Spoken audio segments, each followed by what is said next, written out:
Oke, balik lagi bersama saya di sini. Kita akan membahas nomor 6 sampai 10. Bagi kalian yang belum nonton pembahasan dari 1 sampai 5, bisa ditonton di channel berikut. Ada di link atas sini, kanan atas kalau di YouTube ya. Oke, jadi kita langsung mulai aja tanpa banyak basa-basi. Nomor 6. Diketahui fx sama dengan ax tambah b. Oh, berarti fx ini fungsi linear dengan a-nya positif.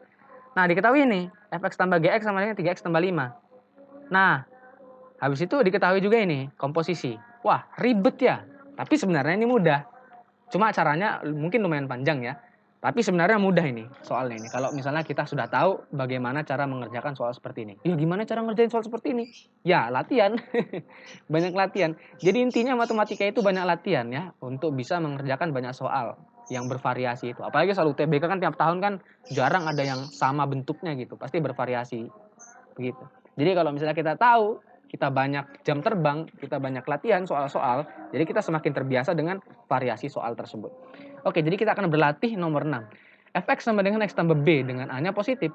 Oke, a-nya positif. Berarti kayaknya nanti ada kemungkinan a-nya negatif, a-nya positif. Berarti nanti mungkin akan membentuk suatu persamaan kuadrat nantinya yang melibatkan a, sehingga nanti didapat a-nya A1 sama dengan positif, yang A2-nya negatif gitu. Oke, kita akan langsung mengerjakan. Fx tambah gx sama dengan 3x tambah 5. Nah, kita tidak tahu gx ini fungsi apa. Apakah dia fungsi linear, fungsi kuadrat, atau bahkan tangen, sinus, kosinus. Kan tidak tahu kita kan. Nah, oleh karena itu kita akan mencari gx terlebih dahulu. Nah, kita bisa memasukkan fx sama dengan x tambah b ke sini. Nah, kita hapus itu biar tidak banyak coretan. Nah, jadinya kepersamaan 1 kita bisa tuliskan ax tambah b tambah gx sama dengan 3x tambah 5. Habis itu, yang ax tambah b pindah ruas. Jadinya 3x kurang ax, kita bisa masukkan langsung. Jadi 3 kurang ax ditambah 5 kurang b. Nah, akhirnya kita tahu bahwa gx ini sebenarnya juga merupakan fungsi linear. Jadi kita tidak perlu memisalkan gx sebagai cx tambah d atau apalah sembarang itu. Jadi kita bisa langsung mendapatkan ini. Ternyata g itu ada hubungannya dengan a sama b. Jadi ketika kita mendapatkan nilai A sama B, kita akan dapat mendapatkan gimana sih kata-katanya? Kita juga akan mendapatkan GX. Nah, seperti itu. Oke, habis itu kita akan memanfaatkan fakta ini untuk mendapatkan fakta-fakta baru dari yang ini. Keren kan? Fakta-fakta gitu, apa gitu. Oke, G of fx ini ingat apa maksudnya itu? G dalam kurung fx, ya kan? Ingat komposisi fungsi. GOF ini sebenarnya dibaca O bukan O, tapi dibaca G komposisi F gitu. Banyak orang yang baca O gitu, biar cepat. Ya, G komposisi F, oh lama gitu. Sama dengan min 4x min 7. Nah, kita bisa memasukkan x-nya 0 di sini. Di sini kita bisa masukkan x-nya sama dengan 0. Nah, ketika kita masukkan x sama dengan 0, di sini aja ya, barangkali di sini. Nanti kan di sini nanti kita bisa masukkan yang lain gitu. Ketika x sama dengan 0, berarti kita dapatkan G dalam kurung F0. Nah, kenapa F0? Kenapa kita masukkan 0? Nanti kita akan tahu. Min 4 kali 0, 0. Kurang 7, min 7. Langsung aja ya, min 7. Nah, ketika x sama dengan 0, Fx ini akan menjadi B. B doang kan? F0. A kali 0 kan 0. Ya kan? A0 berarti 0 tambah B, ya B. Nah, sehingga ini akan menjadi GB. GB sama dengan min 7. Nah, enak sudah di sini kan? GB min 7. Lalu gimana GB-nya? Nah, kita masukkan ke ini. Nah, ketika X-nya sama dengan B, situ dia akan menjadi 3 kurang A kali B tambah 5 kurang B. Sama dengan min 7. Nah, habis itu kita kalikan ini. Kalikan ke dalam. Jadi 3B kurang AB tambah 5 kurang B. Sama dengan min 7. Nah, di sini 3B kurang B kan ya 2B.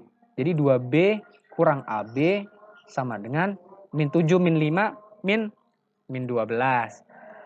Nah, habis itu kita kalikan min 1. Jadinya AB kurang 2B sama dengan 12.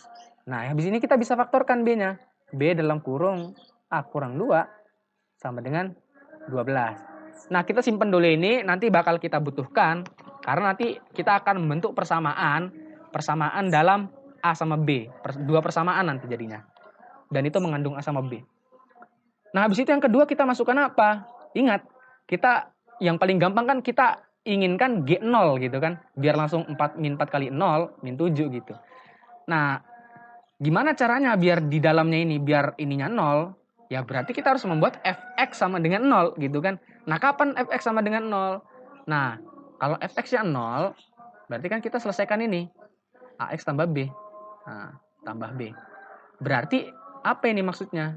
X haruslah sama dengan B-nya pindah ruas jadi min B bagi A. Nah, jadi X-nya haruslah min B per A. Biar fx sama dengan 0. Jadi kita bisa masukkan itu. Kita bisa masukkan X sama dengan min B per A. Nah, ketika G dalam kurung min B per A, X-nya maksudnya, X-nya ketika dimasukkan min B per A kan ini kan jadi 0. Jadi langsung aja kita masukin G0.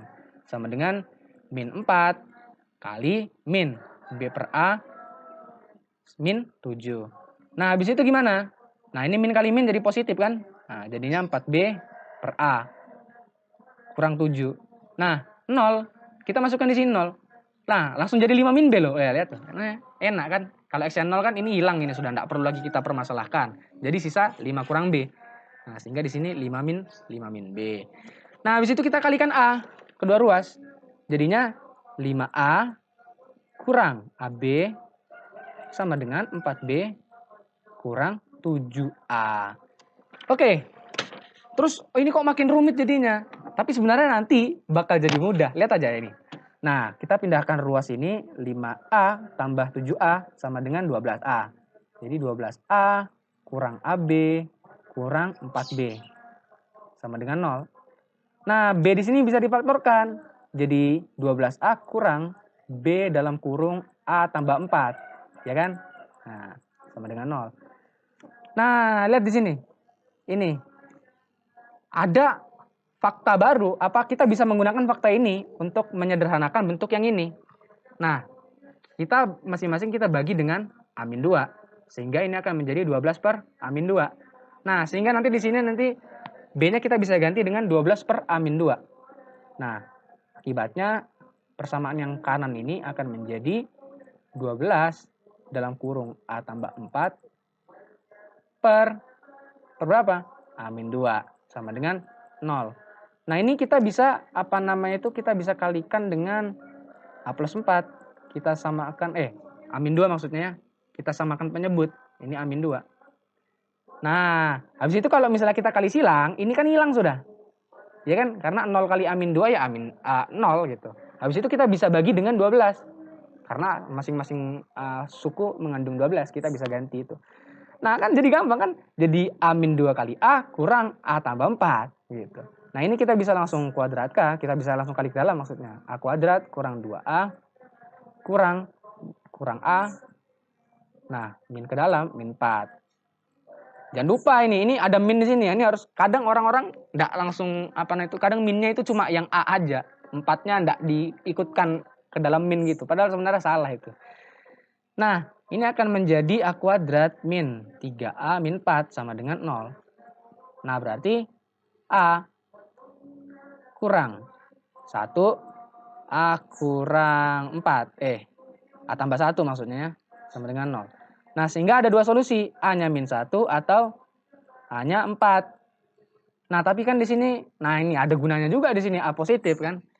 Biar kita tahu, berarti A-nya yang harus dipakai adalah A sama dengan 4. Yang min 1 kita salahkan. Wah, kita salahkan, kasihannya dia. Oke, A-nya 4, B-nya berapa? Nah, kita bisa pakai yang ini. Nah, B sama dengan 12 per 4 kurang 2. 4 kurang 2, 2. Sama dengan 6. Oke, jadi A-nya 4, B-nya 6. Sehingga Fx sama dengan, kita lihat di sini Fx. Fx kan Ax tambah B. Nah, A-nya 4, 4x tambah 6. Sehingga Gx, kita juga akan dapat Gx-nya. Gx kan 3 kurang A, X. Nah, A-nya tadi 4, 3 kurang 4, min X jadinya. Habis itu B-nya yang ini, 5 kurang B. Nah, berarti 5 kurang 6, berapa 5 kurang 6? Min 1. Oke, jadi kita dapat Fx-nya 4x tambah 6 dan Gx-nya min X min 1. Kita bisa langsung masukkan F min 1 berapa? F-1, F-1 dan G-2 ya kan. Ini G-2 biar sekalian gitu. Sama dengan min 4 tambah 6, 2. Min 2. Nah, min 2, min 1. Berarti 2 kurang 1, 1. Oke, dijumlahkan. 3. Oke, jadi jumlah dari F-1 tambah G-2 adalah 3. Oke, selanjutnya kita akan mengerjakan nomor 7. Sebuah dadu seimbang bersisi 6 dengan angka 1, 2, 3, 4, 6, 8. Wah, angkanya menjijikkan lagi, tidak ada 5 sama 7. Nah, jika pada lemparan pertama muncul angka ganjil, semua angka ganjil pada dadu dikalikan dengan 2. Oh, ya oke. Jika muncul angka genap yaitu, nah pertanyaannya adalah, jika dadu dilempar 2 kali, probabilitas bahwa angka 4 akan muncul pada pelemparan kedua adalah berapa? Nah, ini soal ada 2 tahap. Pada pelemparan pertama, ini yang dilempar, dadu ini yang dilempar. Selalu dadu yang bersisi 6 ini. Tapi ketika pelemparan kedua, nah diganti dadunya. Nah, pada pelemparan pertama, jika muncul angka ganjil, semua angka ganjil pada dadu dikalikan dengan 2. Nah, berarti pelemparan kedua kan beda dadunya dengan dadu yang 1, 2, 3, 4, 6, 8 ini. Oleh karena itu, ada baiknya jika kita membagi kasus. Kasus pertama, pelemparan pertama ganjil, dapatnya ganjil. Nah, ketika pelemparan pertama dapat ganjil, maka untuk pelemparan kedua digunakan dadu yang bersisi yang ini. Semua angka ganjil pada dadu dikalikan dengan 2. Nah, mana angka ganjil di sini? 1 dan 3. Berarti dadu yang dipakai pada pelemparan kedua adalah dadu bersisi 2, 2, 3 kali 2, 6, 4, 6, 8. Nah, untuk kasus kedua, ketika kita dapat pelemparan dadu pertama genap, maka dadu kedua yang kita lemparkan adalah dadu yang bersisi. Nah, ini lihat ini, semua angka genap pada dadu dibagi dengan 2. Nah, berarti 1, 1, 3, 2, 3, 4 ya kan? Karena kan yang genap dibagi 2. 2 bagi 2, 1. 4 bagi 2, 2. 6 bagi 2, 3. 8 bagi 2, 4. Oke. Jadi jika dia ganjil, pelemparan kedua menggunakan dadu bersisi 2, 2, 6, 4, 6, 8. Ketika pelemparan pertama dapatnya genap, dia akan pada dadu kedua akan melempar dadu bersisi 1, 1, 3, 2, 3, 4. Nah, jika dadu dilempar 2 kali, probabilitas bahwa angka 4 akan muncul pada pelemparan kedua adalah, nah, pada pelemparan kedua ketika kasusnya ganjil, ini kan 4-nya cuma 1 di sini. Sehingga peluangnya adalah 1/6. Karena ada 6 di sini kan, 1, 2, 3, 4, 5, 6. Nah, oke, dapat 1/6 untuk peluang ganjil. Nah, yang genap peluangnya juga berapa? 1/6 karena 4-nya cuma 1 juga di sini. Jadi 1/6 untuk yang kasus kedua. Nah, habis itu gimana kasus totalnya? Peluang totalnya maksudnya. Ya, peluang kasus pertama ditambah peluang kasus kedua. Berapa? 1/6 tambah 1/6. 2/6 atau 1/3 gitu. Oke, C jawabannya. Oke, selanjutnya kita akan mengerjakan nomor 8. Jika X kurang dari itu atau X lebih dari itu dengan B tidak sama dengan 0 adalah solusi pertidaksamaan ini, maka nilai dari B tambah 5 berapa? Oke, jadi ini menarik ya soalnya ya. Oke, kita lihat di sini. Kita lihat ke penyebutnya terlebih. Maksudnya pembilang terlebih dahulu. 2x kuadrat tambah 2x tambah 2. Kita cari diskriminannya berapa? B kuadrat, ya 2 kuadrat, 4. B kuadrat min 4AC. 4 kali 2 kali 2 berarti. Nah, 4 kurang berapa ini? Ya pasti lebih besar dari 4 yang ini kan. Nah, berarti diskriminannya negatif. Artinya apa? Ini adalah fungsi kuadrat yang definite positif. Nah, kenapa positif? Karena koefisien X kuadratnya positif. Sehingga ini menjadi definite positif. Apa artinya definite positif? Artinya, jika kita gambar grafiknya, dia akan selalu berada di atas sumbu X. Berarti fungsi ini itu selalu positif dia. Artinya apa? Kita bisa bagi kedua ruas dengan 2x kuadrat tambah 2x tambah 2 tanpa mengubah tandanya ini. Gitu. Karena positif kan dia. Kecuali kalau misalnya di sini min 2. Nah, nanti dia akan jadi misalnya bakal jadi definite negatif gitu kan. Berarti ini fungsinya selalu negatif. Artinya kita bisa bagi kedua ruas dengan ini, ekspresi yang ini, tapi tandanya ini kita harus balik. Nah, begitu. Nah, gimana kalau yang atas ini bukan definite, bukan apa-apa? Ya kita nggak bisa bagi, karena kita nggak tahu dia positif, dia negatif kan. Dia positif atau dia negatif. Contohnya begini. Misalnya kita dapat x kuadrat min 1 per x min 5 misalnya. Ini positif gitu. Wah, tanpa pikir panjang kalian langsung membagi ini dengan x kuadrat min 1. X kuadrat min 1. Kan tidak boleh. X kuadrat min 1 ini kan grafiknya dia begini dia. Dia kadang positif, kadang negatif. Jadi kita tidak bisa bagi dengan x kuadrat min 1. Malah kadang 0 lagi dia. Nah, ingat pembagian dengan 0 tidak didefinisikan. Artinya apa? Ini kalau dibagi dengan, maksudnya x kuadrat min 1 per x min 5. Kalau dibagi dengan x kuadrat min 1, ya bakal rusak nantinya. Begitu. Karena kita tidak tahu ini bakal tandanya berubah atau tandanya tetap. Karena kita tidak tahu ini positif atau negatif. Juga itu ada kemungkinan x kuadrat min 1 ini 0. Nah, sedangkan pembagian dengan 0 ini tidak terdefinisi. Jadi tidak bisa kita bagi dengan x kuadrat min 1. Ya, kalau mau bagi-bagi begitu ya pastikan ekspresi yang di atas itu selalu positif atau selalu negatif. Seperti itu. Oke, kita tahu bahwa ekspresi yang di atas selalu positif. Berarti kita bisa membagi dengan 2x kuadrat tambah 2x tambah 2. Ya. Jika kita membagi dengan sesuatu yang positif, tentunya ini tandanya tidak berubah. Oke, jadi maksudnya pertidaksamaan tersebut sama aja kayak 1 per x kuadrat tambah bx tambah 6 positif. Nah, sampai sini kita bisa tahu kan, x yang ini, min b plus 3 ini pasti x1. Dan ini pasti x2. Ya kan? Kenapa begitu? Karena misalnya kita ngerjakan soal ini, x kuadrat min 1 positif. Ini kan kita harus mencari faktornya x kuadrat min 1. Jadi x plus 1, x min 1. Kok begitu bentuknya? X min 1 positif ya kan? Nah, pembuat nolnya apa? X sama dengan min 1 atau X sama dengan 1. Sehingga kalau kita buat garis bilangannya 1 min 1, ini positif, negatif, positif. Nanti bisa diklarifikasi tandanya ini bisa dicoba-coba kenapa tandanya seperti itu. Nah, karena yang diminta positif berarti solusinya adalah X kurang dari min 1 atau X lebih besar dari 1. Nah, bisa dilihat bahwa min 1 dan 1 ini adalah akar-akar dari ini. Ya kan? Sehingga ketika ketika kita menyelesaikan suatu pertidaksamaan, sebenarnya itu ya ini x1, ini x2. Nah, sama halnya dengan ini. Berarti ini itu x1, ini itu x2 dari ini. Maksudnya solusi dari persamaan x kuadrat tambah bx tambah 6 sama dengan 0 gitulah.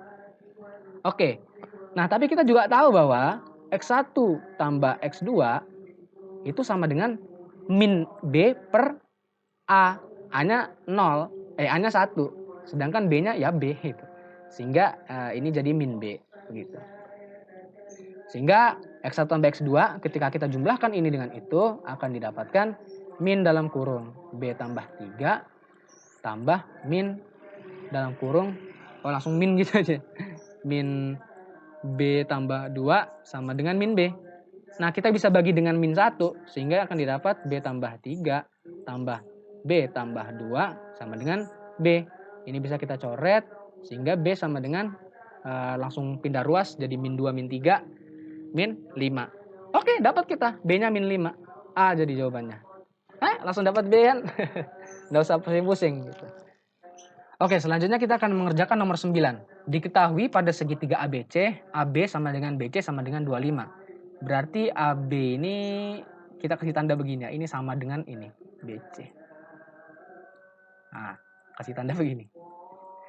Kita nggak kasih tanda di sini, nanti bingung nanti ini yang mana yang benar ini. XB-nya sama dengan BC atau AB-nya gitu. Jadi untuk menghindari kebingungan kita buat aja garis imajiner lah istilahnya gitu. Untuk menandakan bahwa AB ini sama dengan BC. Habis itu AC 30. Jika lingkaran dengan diameter BC, BC-nya diameter. Berarti kita kasih tanda kecil di sini untuk menandakan bahwa ini titik yang kecil ini merupakan titik pusat lingkaran ini. Ya anggaplah ini namanya, kasih nama lingkaran R lah. Ya oke, panjang XY yang dicari. Nah gimana cara nyari panjang XY? Nah kita kan pasti langsung mikir, oh kayaknya ini segitiga AXY sebangun dengan segitiga ABC. Tapi bener nggak? Nah kita periksa kemungkinannya. Nah kita tanda di sini, tanda bulat kecil di sini.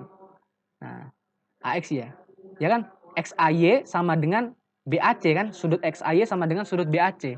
Nah berarti kita tinggal mencari satu sudut lainnya agar dijamin bahwa segitiga AXY dengan segitiga ABC ini sebangun.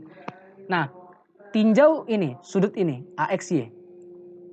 Sudut AXY, ini kan udah pasti 180 derajat dikurang sudut BXY ya kan? Karena pelurus. Selurusan gitu. Nah, tapi sudut BXY ini 180 derajat kurang sudut yang ini. Ya kan? Sudut BCY. Karena kenapa? Karena BXYC ini kan segi 4 siklik. Nah, bisa dibaca-baca lagi nanti apa namanya itu sifat-sifat segi 4 siklik. Ya, salah satunya ini. BXY sudut yang sehadap itu jumlahnya 180 derajat. Berarti ini sama aja kayak 180 derajat dikurang dalam kurung 180 derajat kurang sudut BCY.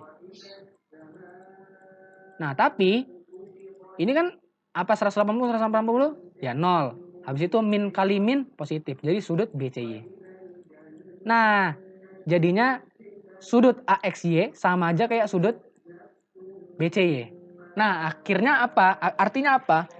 Ada dua sudut yang sama pada segitiga AXY dan segitiga ABC yang akan menjamin bahwa kedua segitiga tersebut merupakan segitiga yang sebangun. Berarti kita tuliskan AXY sebangun dengan segitiga ABC. Nah, tapi ingat bahwa segitiga ABC ini merupakan segitiga sama kaki dengan AB sama dengan BC. Ya kan? Nah, berarti kita akan mendapatkannya AXY ini juga merupakan segitiga sama kaki. Nah, yang mana segitiga sama kaki yang di mana? AY sama dengan XY atau AX sama dengan AY gitu. Kita enggak tahu kan. Nah, oleh karena itu kita akan menuliskan perbandingan perbandingan sisi-sisinya untuk mendapatkan mana yang mana yang sama di sini sisinya. Nah, pertama kita tuliskan begini, AX per sama dengan XY per sama dengan YA per. Nah, kenapa kita tuliskan yang atas dulu? Nah, biar enggak bingung kita.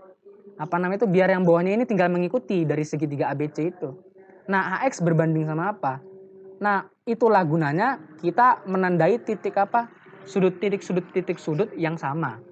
Artinya apa? XAY ini kan sama dengan BAC, jadi kita tandai titik. Dan sudut AXY ini sama dengan sudut BCY. Nah, makanya kita tandai X. Oleh karena itu perbandingan perbandingan sisi-sisinya akan mengikuti sudut-sudutnya itu. Nah, AX ini kan titik silang, ya kan? Ruas garis AX ini kan titik silang. Nah, mana ruas garis yang titik silang pada segitiga ABC? Ruas garis AC kan titik silang. Nah, berarti AX sebanding dengan AC. Begitu. Nah, XY, apa kaitannya XY sama ini? Segitiga ABC. Silang ndak ada. Nah, XY kan silang ndak ada. Mana yang silang ndak ada di ABC? CB, ya kan? Ruas garis CB. Nah, berarti kita bisa pakai itu. CB. Nah, habis itu yang YA. YA ini itu titik ndak ada. Mana yang titik ndak ada di sini? ABC. Nah, ruas garis A, AB. Jadi YA sama YA sebanding dengan AB. Wah, lama nggak ngerjakan soal geometri aku, jadi belibet gini. Ya nah apa, maklum ya. Oke. Nah, ingat bahwa AB sama dengan BC sama dengan 25. Jadi kita bisa pakai ini. AB sama dengan BC sama dengan 25. Kita bisa coret ini. Sehingga akan didapatkan fakta bahwa XY sama dengan YA. Jadi ini sama ini yang sama. Begitu. Oke. Lihat lagi bahwa lingkaran R ini memiliki diameter BC, ya kan? BC ini diameternya. Nah, berarti BY kalau kita tarik garis ke Y, dari B ke Y, berarti ini akan membentuk sudut 90 derajat, ya kan? Karena sudut ini menghadap diameter BC. Nah, berarti ini pasti 90 derajat ya kan? Artinya apa? Artinya BY adalah tinggi dari segitiga ABC. Nah, tapi lihat bahwa segitiga ABC ini merupakan segitiga sama kaki dengan AB sama dengan BC. Akibatnya Y ini pasti berada di tengah-tengah AC. Berarti AY sama dengan YC. Berarti ini juga sama. Berarti kita dapat kesamaan garis di sini. AY sama dengan AX sama dengan AC. Nah, karena Y berada di tengah-tengah AC, berarti AY per AC sudah pasti setengah, ya kan? Karena berada di tengah-tengah. Tapi AY sama dengan AX. Nah, berarti kita bisa ganti ini sebagai AX. Jadi AX per AC sama dengan setengah. Nah, kita bisa kali silang sehingga AX sama dengan setengah AC. Nah, AC sudah diketahui di sini 30. Berarti AX sama dengan setengah kali 30. Berapa? 15. Jadi 15 jawabannya. Ya sedikit rumit tapi sebenarnya mudah ini. Ya kan karena ini sama dengan itu. Oh, banyak yang sama dengan lah gitu. Oke, kita akan lanjut ke soal selanjutnya. Oke, selanjutnya kita akan mengerjakan nomor 10. Diketahui setiap suku pada barisan aritmetika A0, A1, 20, A3, A4 ini bilangan bulat positif. Wah, ingat di sini kata kuncinya bilangan bulat positif. Selisih kuadrat dari dua suku yang berurutan pada barisan ini 329. Jumlah suku pertama dan suku keempat barisan ini adalah... Oke, jadi ini ada sedikit ambigu gini ya. Suku pertamanya ini atau A1 gitu. Jadi kita bisa meninjau A0 sebagai suku pertamanya kan. Tapi kayaknya suku pertamanya kita misalkan kita anggap A1 mungkin ya. Oke, jadi apa namanya itu kita anggaplah A0 suku ke 0 gitu. Berarti A1 kita daftarkan dulu biar lebih gampang. 4. Kalau A0 ini suku ke 0, berarti ini kita misalkan, berarti A1 kita misalkan sebagai A gitu ya. Suku pertama A gitu. Suku ke 0 berarti A kurang B ya kan. Berarti 20 ini A tambah B. A3 A tambah 2B. A4 A tambah 3B. Nah, berarti apa namanya itu A tambah B 20. Nah, kita juga tahu bahwa selisih kuadrat dari dua suku yang berurutan ini 329. Nah, berarti 20 sama A1 ini kan dua suku yang berurutan. Jadi kita bisa pakai ini biar gampang, biar tidak ada variabel banyak gitu.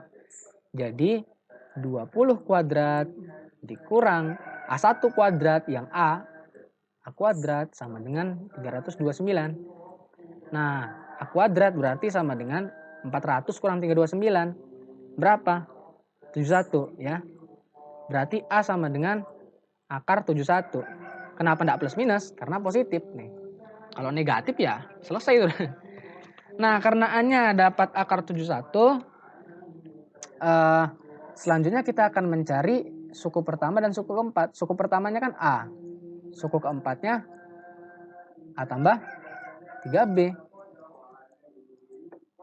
Berarti apa namanya itu jumlahnya kan 2A tambah 3B. Seperti itu. Nah, karena A tambah B-nya 20 dan A-nya dapat akar 71, berarti B-nya kita bisa cari 20. Berarti B-nya sama dengan 20 kurang akar 71. Kok begini ya bentuknya? 2A berarti 2 akar 71. Kayaknya nanti bakal jadi tidak ada akarnya nanti. Tambah 3 kali 20 kurang akar 71. Berarti 2 akar 71 tambah 60 kurang 3 akar 71. Berarti sama aja kayak 2 kali 3 6 ya. 60 kurang akar 71. Wah. Berarti tidak ada jawabannya ini. Ini kayaknya soalnya cacat ini kayaknya tidak ada jawabannya ya. Kayaknya kemungkinan besar ini penulis soalnya ingin mengarahkan kita supaya dapat 2A tambah 2B begitu. Dibanding 2A tambah 3B. Karena 2A tambah 2B ini kan apa namanya itu sama aja kayak 2 dikali A tambah B. Nah, 2 kali 20 berapa? 40. Jawabannya E gitu. Kayaknya sih ini maksudnya jumlah suku pertama dan suku ketiga barisan ini gitu. Dibanding dengan suku pertama dan suku keempat gitu. Karena jawabannya kok begini. Ya. Jadi bisa diasumsikan jawabannya E, 40 ya. Oke. Mungkin itu aja untuk hari ini. Selanjutnya kita akan membahas nomor 11 sampai 15. Jika kalian suka dengan cara ngajar ini, pastikan subscribe dan jangan lupa kasih tahu ke teman-temannya yang pengen sekali masuk UI agar dapat menonton channel ini. Oke, nantikan video-video selanjutnya. Sekian.